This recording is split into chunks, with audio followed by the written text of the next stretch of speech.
प्यारी साध संगत जी, ये तो बड़ी जबरदस्त ताकत है स्वामी जी महाराज की, कि इस इतने जबरदस्त जाल के अंदर, यानी काल का इतना जबरदस्त जाल था, उस तमाम जाल को तोड़कर और सतपुरुष का देश का हो कर दिया।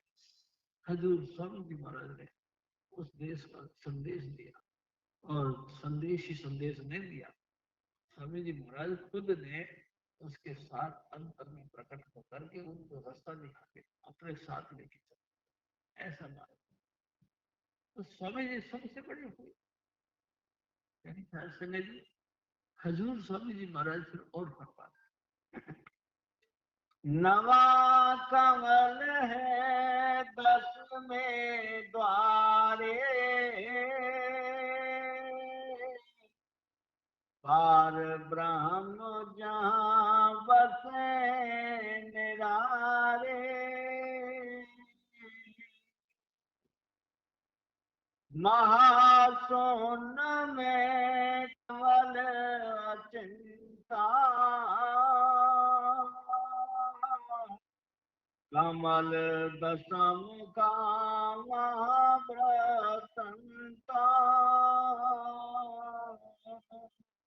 जी 10वां द्वार यानी कि 9वां कमल, इससे परे तिम्रखंड, यानी तिम्रखंड महन प्रदेश से नीचे, तिम्रखंड।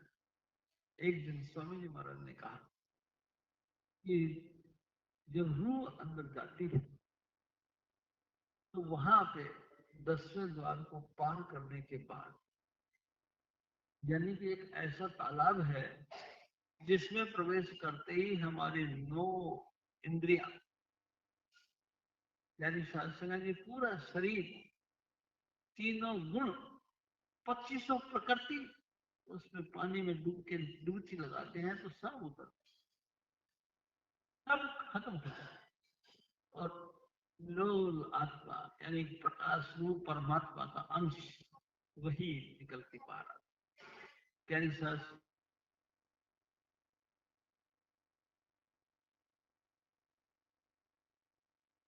ये हंस गति कहना चाहिए, हमारी हंस गति। और ये जब हंस गति जब होती है प्यारी सास जी, उसी तालाब के अंदर एक कमल का फूल है, उस कमल के फूल के ऊपर एक महल बना हुआ है, महल के ऊपर ऐसे जाके और जीना है, जीने पे चढ़ के छत पे चले जाते हैं, वहां एक निशान सा, जैसे कि गुरुद्वारे के अंदर एक ऐसे, यानी कि सिल ऊपर खड़ी है, वहां एक निशान साहब लगा। हजूर स्वामी जी महाराज अपनी दया में से, यानी कि हमको दया में दिखा के, यानी कि इशारा करके उस आप उसके ऊपर चढ़ जाते और हमको भी इशारा करते आ जाओ, और हमारी भी रूह उनके पीछे पीछे चल रहा। ये तमाम बातें रूहानी हैं, यानी संगत जी रूह चढ़ती चढ़ती चढ़ती एकदम टॉप पर, यानी कि नोक पर पहुंच जाती है। हजूर स्वामी जी महाराज वहां से उड़ान भरते हैं, यदि संगत जी उड़ान भरते हैं तो उनके पीछे पीछे अपन लोगों के लिए रूह उड़ान भरते। लेकिन स्वामी जी महाराज ने कहा आगे फिर क्या होता है, आगे तिम्रखंड दिखाई देता, तिम्रखंड यानी अंधकार। हजूर स्वामी जी महाराज आगरे वाले कहते हैं कि उस तिम्रखंड का कोई अता पता नहीं, कितनी गहरा है कोई पता नहीं, 4 अरब योजन मेरी रूह उस अंधेरे के पर्दे के अंदर थी, लेकिन कहीं खत्म नहीं। आखिरकार में वापस आकर अपने सतगुरु को पुकार, हे सतगुरु दया कर। मेरा सतगुरु उसी वक्त प्रकट हुआ, इतना जबरदस्त प्रकाश। स्वामी जी महाराज कहते हैं 16 सूर्यों का प्रकाश था, लेकिन मेरे को कुछ दिखाई नहीं दिया। मेरी सत्संग जी आखिरकार मेरे को कुछ नहीं दिखाई दिया, मेरे सतगुरु प्रकट हुए, उनका नूर उनका प्रकाश इतना जबरदस्त था कि उस अंधेरे के अंदर सब कुछ दिखाई देने लगा। और मेरे गुरु महाराज ने दया क्या करी कि मेरे को अपने अंदर लीन कर, मैं मेरे सतगुरु के उस ज्योति रूप के अंदर लीन हो गया। फिर मेरी रूह आगे गई। मेरी शास्त्री में जैसे केले की बरखत होते, केले के पौधे होते हैं, इस तरह के वहां जंगल है। ऐसा जुल्मात का तबका बोलते हैं, ऐसा जुल्मात का तबका है कि कोई दिखाई नहीं देता, कहाँ जाए। स्वामी जी महाराज ही दया करके अपने अंदर लीन करके हमको ले जाते, तो ले जाते, नहीं तो नहीं जा सकते। शास्त्री जी, मैं आपसे एक और बात करता हूँ। ब्रह्मा जी थे, भगवान विष्णु देव शेषनाग की शैया पर सो रहे थे, उनकी नाभि में से कमल का फूल निकला और कमल का फूल निकल के उसे समुद्र के ऊपर आ गया। परमात्मा की कृपा से, यानी कि विष्णु की कृपा से, वो जो कमल का फूल था उसके अंदर ब्रह्मा जी प्रकट हुए। ब्रह्मा जी उधर से विष्णु के कान में से नील कान का गिर इकट्ठा हो गया, उससे दो राक्षस पैदा हुए, दोनों जय और विजय उनका नाम रखा पुराण के अंदर। मेरी शास्त्री जी, जय और विजय उसमें से निकले और चल पड़े समुद्र के ऊपर। वहां तक देखो, वहां समुद्र था और तो कुछ था ही नहीं। मेरी शास्त्री जी लगातार वो कंटिन्यू चलते रहे, तो एक दफा चलते चलते वो जय और विजय ने कहा कि भाई भूख लगी है। उन्होंने कहा हाँ भूख लगी। भूख कभी से निर्माण हो। मेरी शास्त्री जी, भूख लगी है तो खाएं क्या। दोनों ने देखा एक कमल का फूल है और कमल के फूल के ऊपर चार मुंह वाला कोई बैठा हुआ, चलो तो वही खाएंगे। दोनों जने उसकी तरफ बढ़ गए। जैसे चार मुंह वाले को पकड़ने के लिए आगे बढ़े, चार मुंह वाले ने देखा कि तो मेरी मौत आ गई। मेरी शास्त्री जी, आत्मरक्षा के लिए उसने कमल नाल को पकड़ के और अंदर घुस गया समुद्र के अंदर, और लगातार घुसता ही चला गया, उस पानी के अंदर डूबता ही चला गया। कमल नाल का एंड नहीं किया। आखिरकार वो भगवान विष्णु की पूजा करी। मेरी शास्त्री जी विष्णु की पूजा करी तो भगवान विष्णु प्रकट हुए। उन्होंने कहा कि आप जो भी है मेरी रक्षा करो। तो मैं जो भी, क्या मैं तेरा पिता हूँ। उन्होंने कहा पिता। और दोनों में झगड़ा हो गया। मेरी शास्त्री जी बहुत देर तक मारम मारी होती रही, दोनों आपस में खूब झगड़ा करते रहे। उधर से भगवान शिव ने देखा कि ये दोनों ऐसे ही अगर झगड़ा करते रहेंगे तो फिर ये मामला तो कभी शांत नहीं होगा। अचानक एक दिव्य लिंग उसमें से प्रकट हुआ, एक ज्योति की एक धारा, एक मतलब जैसे कि प्रकाश का एक लो कहना चाहिए, उन दोनों के बीच में एक ज्योति की धारा प्रकट हुई। उन्होंने ऐसे करके देखा, कितनी बड़ा था कोई उसका सीमा नहीं। आखिरकार उसने, दोनों ने उसी की परिक्रमा करके उसको प्रार्थना करी। जब प्रार्थना करी तो ज्योतिर्लिंग ने कहा कि मैं तुम्हारा पिता हूँ। सुने जी, ऐसे पौराणिक बातें हैं ये, मैं तुम्हारा पिता हूँ। उन दोनों ने उसके वंदना करी, महादेव कहलाए। प्यारी सिंह जी, और उन्होंने कहा कि इस समय तुमको आपसी तालमेल बैठा कर ये जो मुसीबत तुम्हारे मत्थे पड़ी है इसको निपटाओ।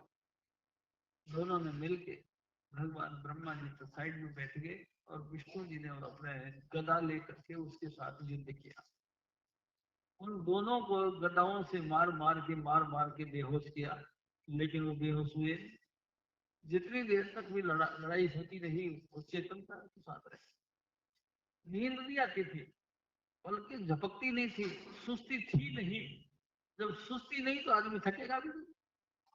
यानी संग जी, आखिरकार विष्णु जी ने निद्रा का आवाहन किया है। या देवी सर्वभूतेषु निद्रा रूपेण संस्थिता नमस्तस्यै नमस्तस्यै नमस्तस्यै नमः। खुश हुई, निद्रा प्रकट हुई, कहने लगे हे प्रभु हुक्म करो। हुक्म क्या, इन दोनों राक्षसों के पलकों पे बैठ जाओ। दोनों राक्षसों के पलकों पे वो बैठ गए।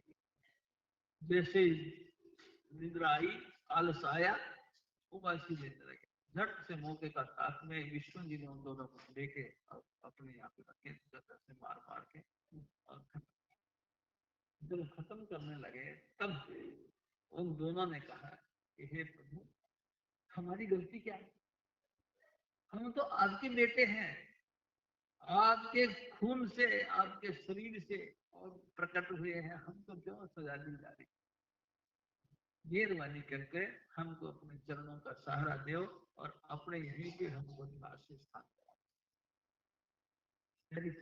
जी लगातार झगड़ा हुआ कई वर्षों तक, गदाओं से डंडे पड़े, चोटे पे चोट आई, घायल हो गए थे।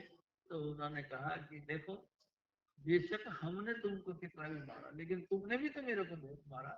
विष्णु जी ने कहा, देखो मेरे शरीर के 4 बड़े बड़े जबरदस्त चोट मारी है तुमने, इसलिए तुम 4 युगों तक राक्षस रहो। ये पौराणिक बातें हैं, लेकिन हमको इन पौराणिक बातों की तरफ नहीं जाना है, क्योंकि ये पुराण का भी तो मतलब यही है कि तुमको काल के जाल में फंसा। संजय जी, ये तमाम जो लोकाचार की बातें हैं, तमाम जो है ये कथाएं हैं, ये सब हमको काल के प्रति विश्वास पैदा करने के करके उनके जाल में डालने का एक साधन है। हजूर स्वामी जी महाराज ने इन तमाम काल के जालों से हमको मुक्त करने के लिए, छोड़ो वेश भेष अपने, निर्भय वेग होता, सब ये पुराने भेषें, पुरानी चाल, पुरानी तौर तरीके, इन तमाम चीजों को साइड करो और आप बेफिक्र होकर नाम का अभ्यास करो। यानी संजय जी, नाम से ही हमारी मुक्ति होनी है, चाहे कुछ भी हो। यही 5 नाम, यही 5 नाम हमारा मुक्ति का कारण है, और यही 5 नाम के मार्फत हमारी मुक्ति। संजय जी देखो, मैं आपसे एक और निवेदन करूंगा। हजूर स्वामी जी महाराज एक और बात कहते हैं कि तुम्हारे अंतर में ज्योति और तुम्हारे अंतर में धुन, ये दोनों परमात्मा की ताकत है, अकाल पुरुष की ताकत है।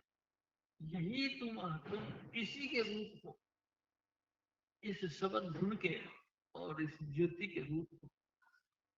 इन्हीं के मार्फत तुम्हें इस संसार की यानी कि त्रिलोकी के जाल से तुम निकल सकते हो, नहीं तो नहीं निकल सकते। प्यारी साध संगत,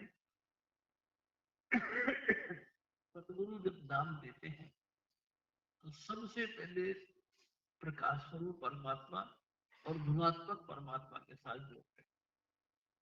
प्यारी साध संगत जी, लगातार इस गुणात्मक शब्द धुन को सुन सुन के इस त्रिलोकी के जाल से बाहर निकलो।